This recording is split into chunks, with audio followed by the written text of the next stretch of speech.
अस्सलाम वालेकुम नाज़रीन, ये ख़ातून है जी नौशीन बीबी, ये अटक टुडे न्यूज़ के पास आई है अपनी फ़रियाद लेकर, तो इन्हीं से इनका मौक़िफ़ जानते हैं। मैं अपना मौक़िफ़ पेश करना चाहती हूँ। ये इनके पास में आई हूँ, मैंने इनको देखा है तो चैनल वालों को तो मैंने कहा मैं अपनी आवाज़ इस चैनल के थ्रू अपने आला हुकाम तक पहुँचाती हूँ, शायद मेरी फराश सुनी जाए। मैं सिटी थाने पे गई हूँ, कल मेरे शौहर के साथ झगड़ा हुआ है।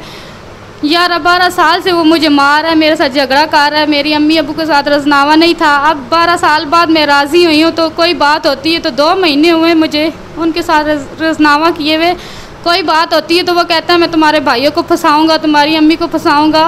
2 महीने हुए मेरे 11-12 साल के बाद उनके साथ रजनावा हुए। तो 11-12 सालों में इतनी दफ़ा उसने मुझे मारा है कि मेरे पीछे मेरे बहन भाई अम्मी लोग कोई भी नहीं था, मेरा कोई हाथ नहीं। तो उसको पता है ये लावारिस है।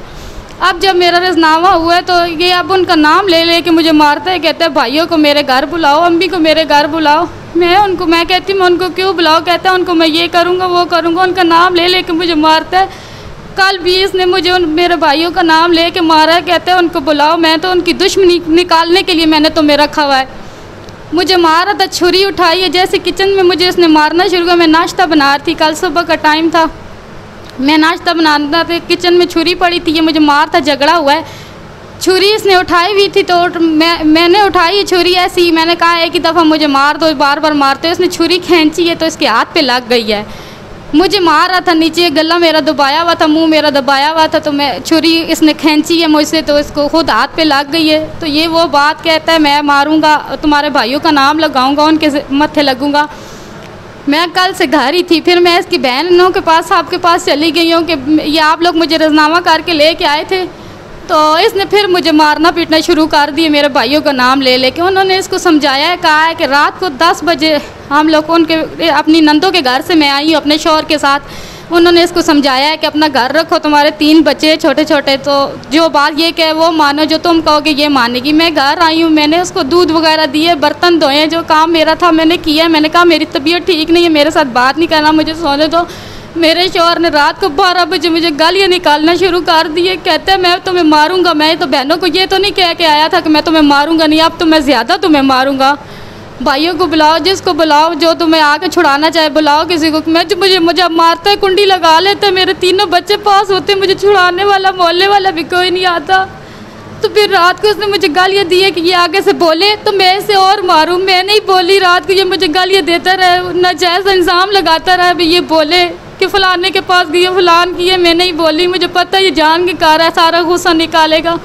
जैसी सुबह हुई है वो सोया हुआ था तो मैं थाने पे आ गई। अटक शहर की मैं रही हूँ, सिटी थाने पे मैं आई हूँ अपने इनसे इंसाफ मांगने के लिए कि आप लोग बैठे हुए मुझे इंसाफ दे। तो कहते हैं कि आगे से इन्होंने SHO ने मेरे साथ बदतमीज़ी की है, जो सिटी थाने का SHO, मुझे नाम नहीं आता। मुझे कहता है कि जाओ बीबी, तुम्हारी ज़ुबान ही ऐसी है, हम तुम लोग, मैं तुम्हारे शौहर की ज़ुबान तो नहीं बंद करा सकता ना।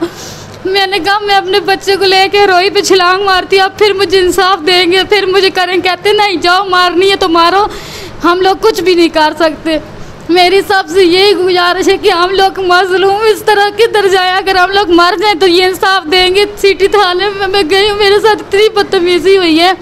तो ये कानून वाले इतना तो आकर जब इंसान मर जाए तो फिर ये केस को हाथ डालते करते। मैं इनके पास याद लेके गई हूँ, मैंने कहा मैं इतनी तंग हूँ अपने शौहर से कि मैं अपने आप को मार लूँ। मेरे छोटे छोटे बच्चे हैं, मेरा शौहर मुझे मारता है मुँह पे हाथ रख के, अगर मैं मर जाऊँ तो मेरे बच्चे को कौन संभालेगा।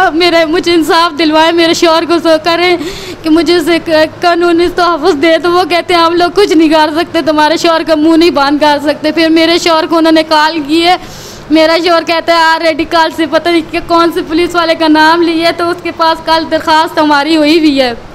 पता नहीं मेरे शौहर ने मेरे ख़िलाफ़ या मेरे भाइयों के ख़िलाफ़ दी हो, मुझे नहीं पता। पुलिस वाले से मैं बात कर रही थी, मैंने कहा भाई मुझे अपना नंबर दे दे, मेरा शौहर रास्ते पे मिले जा, कहीं मुझे उससे ख़तरा है, मैं अम्मी के घर जाऊँ, जब मैं दारुमान जाऊँ, मेरे शौहर से मुझे ख़तरा है। तो पुलिस वाले ने बदतमीज़ी की है मेरे साथ इतनी ज़्यादा।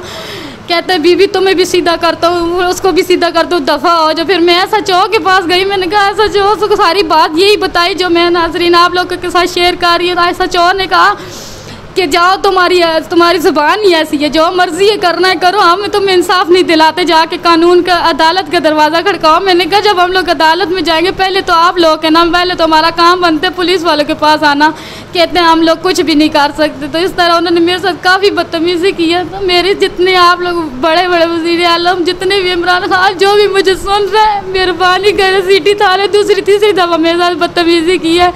क्या औरतों के साथ, लेडीज़ के साथ इसी तरह बदतमीज़ी की जाती है? मुझे इंसाफ दे। मैं इतनी तंग हूँ कि मैं खुद को मार लूँ। ये लोग तो इतना इंसान को तंग कर देते हैं। एक मैं घर से तंग हो के आई हूँ, सुबह की भूखी प्यासी, एक बेटा साथ लेके 2 बच्चे छोड़ के आगे से इन्होंने मेरे साथ इतनी बदतमीज़ी की है कि मैं कहती हूँ कि मैं सुबह से अब ये टाइम हो गया मैं थाने पे और अदालत में धक्के खा रही हूँ। और मुझे ये भाई चैनल वाले, न्यूज़ वाले नज़र आए तो मैंने इनको कहा है कि मेरी आवाज़ बड़े तक पहुँचाए, जितने आला काम है उन तक पहुँचाए वगैरह। इमरान खान भी मुझे सुन रहे हैं और जितने बड़े बड़े DSP और जितने भी अटक शहर में और इनसे बाहर जितने भी बड़े हैं, मुझे उनके नाम नहीं आते, लेकिन मेहरबानी करके मुझे इंसाफ दिलवाए। मैं थाने पे गई थी, माँ की वीडियो निकाल, मेरे साथ उन्होंने इतनी बदतमीज़ी की है।